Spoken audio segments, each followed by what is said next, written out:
Un roi, chapitre 10. La reine de Séba apprit la renommée que possédait Salomon, à la gloire de l'Éternel, et elle vint pour l'éprouver par des énigmes.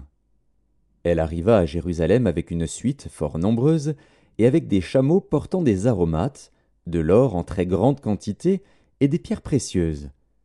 Elle se rendit auprès de Salomon, et elle lui dit tout ce qu'elle avait dans le cœur.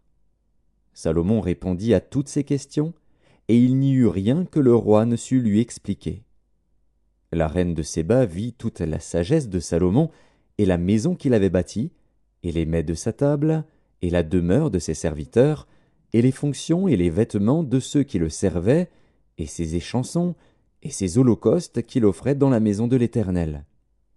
Hors d'elle-même, elle dit au roi, « C'était donc vrai ce que j'ai appris dans mon pays au sujet de ta position et de ta sagesse. Je ne le croyais pas, avant d'être venu et d'avoir vu de mes yeux. Et voici, on ne m'en a pas dit la moitié. Tu as plus de sagesse et de prospérité que la renommée ne me l'a fait connaître. Heureux tes gens, heureux tes serviteurs qui sont continuellement devant toi, qui entendent ta sagesse.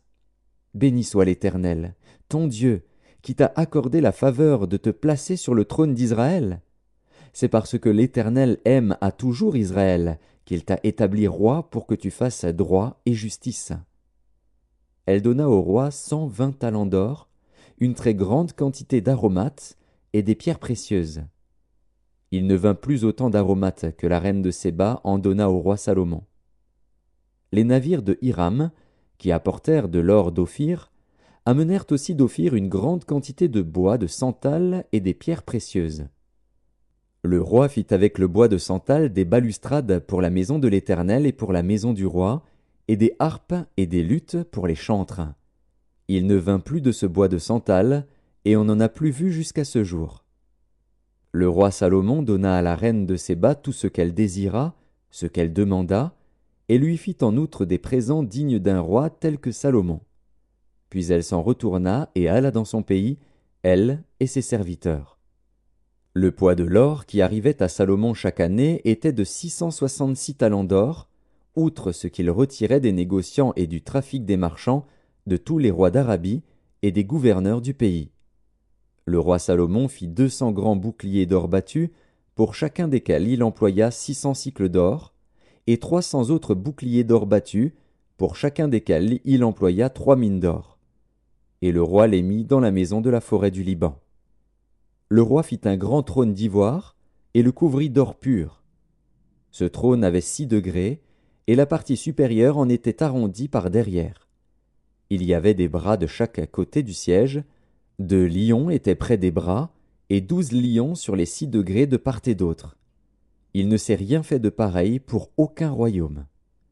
Toutes les coupes du roi Salomon étaient d'or, et toute la vaisselle de la maison de la forêt du Liban était d'or pur.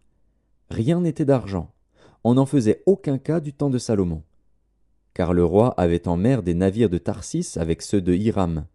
Et tous les 3 ans arrivaient les navires de Tarsis, apportant de l'or et de l'argent, de l'ivoire, des singes et des paons. Le roi Salomon fut plus grand que tous les rois de la terre par les richesses et par la sagesse. Tout le monde cherchait à voir Salomon, pour entendre la sagesse que Dieu avait mise dans son cœur. Et chacun apportait son présent, des objets d'argent et des objets d'or, des vêtements, des armes, des aromates, des chevaux et des mulets. Et il en était ainsi chaque année. Salomon rassembla des chars et de la cavalerie. Il avait 1400 chars et 12 000 cavaliers qu'il plaça dans les villes où il tenait ses chars et à Jérusalem près du roi. Le roi rendit l'argent aussi commun à Jérusalem que les pierres, et les cèdres aussi nombreux que les sycomores qui croissent dans la plaine. C'était de l'Égypte que Salomon tirait ses chevaux. Une caravane de marchands du roi les allait chercher par troupes à un prix fixe.